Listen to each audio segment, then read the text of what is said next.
क्या आप जानते हैं कि स्वामी विवेकानंद को हम अपना आदर्श क्यों मानते हैं? ऐसे भी सामान्यतः आदर्श व्यक्ति में हम नम्रता, सहनशीलता, स्वावलंबी, निडर, दयालु आदि गुण की अपेक्षा करते हैं। लेकिन स्वामी विवेकानंद में इनके अलावा कई गुण थे जो उन्हें आदर्श महापुरुष बनाता है। स्वामी विवेकानंद को आधुनिक भारत का देवदूत, भारतीय संस्कृति का प्रतीक और युवा सन्यासी के नाम से जाना जाता है। उस युवा सन्यासी ने इस देश के नागरिकों को जगाया और उनमें नई जान फूंकी। देशवासियों की तरक्की के लिए जीवन भर उन्होंने कड़ी मेहनत की। उन्होंने औरों को भी ऐसे काम करने की प्रेरणा दी जिससे देश अपना खोया सम्मान प्राप्त कर सके। वे भारत की विविधता लेकर विदेशों में गए और अपने देश के प्रति यूरोप और अमेरिका के लोगों का आदर तथा सहानुभूति लेकर लौटे। उन्होंने मातृभूमि को उनका खोया हुआ गौरव वापस दिलाने के लिए बहुत कुछ किया। स्वामी विवेकानंद ने पाश्चात्य तर्कशास्त्र और दर्शन शास्त्र का गंभीरतापूर्वक अध्ययन किया। अधिक पढ़ने लिखने और पांडित्य प्राप्त करने के कारण उनके स्वभाव में गंभीरता थी।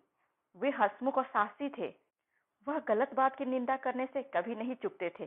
किसी के बुरा मानने के डर से अपने मन की बात कहने से वह कभी नहीं हिचके।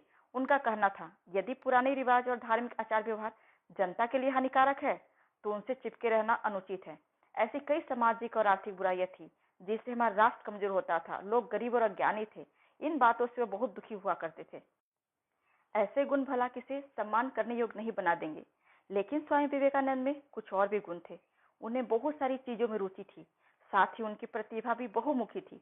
वह शास्त्रीय संगीत गा सकते थे और मजेदार खाना बना सकते थे। अपनी आयु के बच्चों की तुलना में वह कहीं अच्छे कसरती पहलवान थे। वो बहुत अच्छे अभिनेता और कथाकार भी थे। खेलकूद में बहुत कम बच्चे उनकी बराबरी कर सकते थे। उन्होंने पुस्तकें भी अपने आयु के बच्चे के मुकाबले कहीं अधिक पढ़ी थी। अध्ययन उनके लिए उतना ही जरूरी था जितना खाना और पानी। उस युवा सन्यासी के चरित्र और गुणों को शब्दों में कहना मेरी सामर्थ्य से बाहर है। उनके बारे में जितना कहा जाए कम होगा। भारत भूमि मेरे लिए सबसे बड़ा स्वर्ग है। भारत भूमि मेरे लिए सबसे बड़ा स्वर्ग है। भारत के कल्याण में ही मेरा कल्याण है। भारत के कल्याण में ही मेरा कल्याण है।